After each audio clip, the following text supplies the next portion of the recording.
दोस्तों ये जो दरमियान में आपको नजर आ रहा है इसी प्लेंजर कहते हैं। हमने L1 पर पेस तार लगा दिया है। हमारे पास फ्लूट स्विच है जिसे हम टैंकी में लगाएंगे। ये दोबारा नीचे जाती है, मोटर फिर से ऑन हो जाएंगी।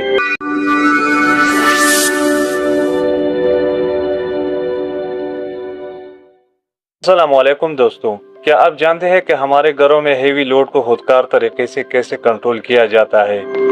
यह है मैग्नेट कंडक्टर, एक ऐसा ताकतवर इलेक्ट्रिक स्विच है जो हमारे घर के बड़े वाटर पंप, एसी और सोलर सिस्टम का भारी लोड बगैर किसी नुकसान के आराम से बर्दाश्त कर लेता है। और आज की इस वीडियो में मैं इस कंडक्टर के साथ एक फ्लूट स्विच इस्तेमाल करके इसके मुकम्मल कनेक्शन करूंगा। दोस्तों ये जो पहले 3 टर्मिनल्स आप देख रहे हैं, L1, L2 और L3, ये हमारे मेन इनपुट यानी सप्लाई के लिए इस्तेमाल होते हैं, जहां हमारे मेन तारें कनेक्ट होंगी। ये नीचे वाले 3 टर्मिनल्स देखिए, यानी T1, T2 और T3, ये हमारे आउटपुट पॉइंट्स है, जहां हम अपने मोटर या किसी भी हेवी लोड के तारे आसानी के साथ कनेक्ट कर सकते हैं। दोस्तों ऊपर ये जो 2 टर्मिनल्स है, इनमें से एक A1 और दूसरा A2 है। ये दोनों इसके कॉइल के हैं जो पूरे कंडक्टर को ऑपरेट यानी ऑन और ऑफ करवाते हैं। ये 2 टर्मिनल NC के हैं। जब कंडक्टर नॉर्मल यानी ऑफ पोजीशन में होता है तो ये आपस में जोड़े होते हैं। और इसके नीचे ये जो 2 टर्मिनल है ये NO के हैं, यानी नॉर्मल ओपन, जो ऑफ हालत में खुले रहते हैं। दोस्तों ये जो दरमियान में आपको नजर आ रहा है इसी प्लेंजर कहते हैं। जैसे ही कॉइल को बिजली मिलती है तो अंदर मैग्नेट बनने की वजह से ये प्लेंजर खुद ब खुद ऐसे नीचे दब जाता है और सप्लाई आगे पास हो जाती है। दोस्तों L1 और L3 पर हम अपने मेन सप्लाई की तारें लगाएंगे और नीचे इन दोनों पॉइंट्स यानी T1 और T3 से हम अपना लोड का आउटपुट लेंगे। दोस्तों फ्लूट स्विच के एक तार हम ऊपर L1 में फेस के साथ लगाएंगे और फ्लूट स्विच के दूसरे तार को नीचे A1 में लगाकर इसी से रिस कर देंगे। न्यूट्रल तार को हम ऊपर L3 से लेकर नीचे कॉइल की A2 टर्मिनल पर डायरेक्ट ज्वाइन कर देंगे। तो अब बारी है इसके मेन कनेक्शंस की। ये रेड और ब्लू तारे फेज और न्यूट्रल के हैं, जो हम यहाँ ऊपर L1 और L3 टर्मिनल्स पर लगाएंगे। सबसे पहले हम इस रेड फेज तार को L1 टर्मिनल में लगाकर अच्छी तरह टाइट कर देंगे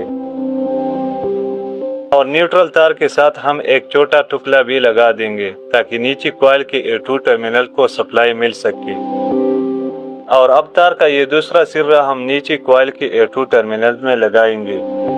देखिए हमने L1 पर पेस तार लगा दिया है, L3 पर न्यूट्रल तार लगाया है और इसी न्यूट्रल से एक लूप नीचे कॉइल के A2 टर्मिनल्स पर लगा दिया है। तो ये देखिए हमारे पास फ्लूट स्विच है जिसे हम टैंकी में लगाएंगे।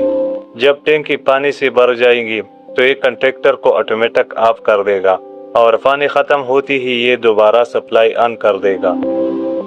तो अब देखिए इस फ्लूट स्विच में 3 तारे हैं, रेड, ब्लू और ब्लैक। हम इसके साथ सिर्फ 2 तारे यानी ब्लू और ब्लैक इस्तेमाल करेंगे। हम एक तार को मेन सप्लाई के L1 फेज तार के साथ जोड़ देंगे और फ्लूट स्विच की जो दूसरी तार है इसे हम नीचे कॉइल के A1 टर्मिनल में लगाएंगे, जिससे ये पूरा सर्किट सीरीज में हो जाएगा। अब जैसे ही फ्लूट स्विच पानी में नीचे जाएगा ये अपना काम शुरू कर देगा। तो आप देखिए हमने L1 टर्मिनल पर मेन सप्लाई का फेज और फ्लूट स्विच की एक तार लगा दी है। फिर L3 पर न्यूट्रल तार लगाकर इसकी लूप को नीचे कॉइल के A2 टर्मिनल पर जोड़ दिया है और फ्लूट स्विच के दूसरे तार को कॉइल के A1 टर्मिनल पर लगा दिया है। तो अब नीचे जो आउटपुट के 2 टर्मिनल है यानी T1 और T3, यहाँ हम मोटर के तारे लगाएंगे, लेकिन अभी टेस्टिंग के लिए हम इस पर एक लाइट बल्ब कनेक्ट करेंगे। तो अब हम इस लाइट के इन दोनों तारों को नीचे आउटपुट की T1 और T2 टर्मिनल पर लगाकर अच्छी तरीके से टाइट कर देते हैं। तो अब बारी है इसकी टेस्टिंग की। ये फ्लूट स्विच जब पानी के ऊपर रहेगा तो मोटर बंद रहेगी, लेकिन जैसे ही टैंकी का पानी कम होगा और फ्लूट स्विच आहिस्ता आहिस्ता नीचे जाएगा तो ये देखिए नीचे जाते ही फौरन हमारी लाइट जल गई और मोटर ऑन हो गई। और अब देखिए जैसे ही टैंकी दोबारा फुल होगी तो हमारे मोटर ऑटोमेटिक ऑफ हो जाएगी اور فلوٹ سوئچ کی دوبارہ نیچے جاتی ہے موٹر پھر سے آن ہو جائیں گی۔ دوستو اگر آپ کو یہ ویڈیو پسند آئی ہے تو چینل کو سبسکرائب کریں، ویڈیو کو لائک اور شیئر ضرور کریں۔